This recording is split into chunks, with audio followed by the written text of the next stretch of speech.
2022. How come it only happened when Caitlin Clark got here? Yes, there was a CBA negotiation and COVID and all of that, where Kathy Engelbert had to pay y'all up front and all this other stuff. Y'all was willing to let the league go under during the COVID year. We gonna forget about that. All of this big money, rah stuff y'all was talking. How come in the WNBA? Chelsea Gray has been in the WNBA since 2014. She's been in the league 11 years. In 11 years, you have not helped the WNBA owners turn over a profit. In all of your 11 years, the WNBA and the WNBA. For years, the narrative was that the league simply needed more exposure and investment. Broadcast windows expanded. ESPN increased coverage. The NBA cross-promoted. Nike invested in branding. Campaigns were rolled out. Slogans were tested. The visibility infrastructure improved. But marketing is an amplifier, not a generator. If the underlying product doesn't trigger emotional engagement, cultural relevance, or spectacle, marketing can only do so much. Then a high-volume, Logo 3 shooting guard from Iowa entered the league, and viewership spiked. That suggests the breakthrough wasn't distribution. It was differentiation. A compelling, stylistically distinct player changed the entertainment value equation. That doesn't erase prior efforts. It highlights that star power converts awareness into obsession.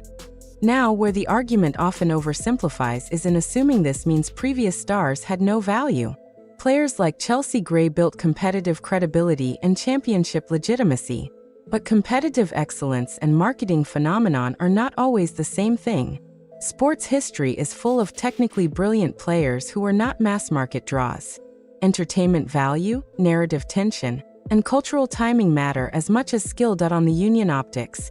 Public-facing theatrics during negotiations can absolutely shape perception. Whether it's symbolic gestures, viral posts, or protest imagery, the risk is that fans interpret it as unserious during high-stakes business talks. Collective bargaining is both economics and optics.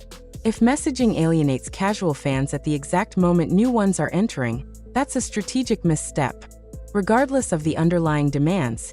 However, framing it as activists versus business partners may be too binary. Labor negotiations in sports have always involved public pressure campaigns. The NFL, NBA, MLB, all have used media leverage. The difference here is timing. When momentum is fragile, even minor perception shifts can feel magnified. The lockout question is the real strategic pressure point. If games are lost, owners risk stalling growth. Players risk forfeiting paychecks. New fans risk disengagement. Breakout stars lose developmental runway. Rapid growth leagues are especially vulnerable to interruptions. Unlike mature leagues with entrenched fan bases, momentum here is still elastic. On the point guard hierarchy discussion, generational shifts are uncomfortable in every sport. When a rookie immediately posts historic statistical numbers, narratives change fast. That can bruise egos because elite athletes are wired around status, ranking, and legacy. But ego response and business negotiation are not necessarily the same thing. It's tempting to merge them, yet they operate on different incentives. Finally, the entertainment business point is partially true. Attention drives revenue. Ratings influence media deals. Media deals influence salary pools. But professional sports are structured around collective labor models. Players negotiate as a class, not as individual box office draws. That's why superstars in every league often subsidize lesser-known players through shared revenue systems. The real tension isn't who deserves credit. It's this: a breakout star accelerated revenue dramatically. Veterans want structural compensation that reflects growth. Owners want cost control while the surge proves sustainable. Public discourse is personalizing what is fundamentally economic. Marketing didn't fail for a decade.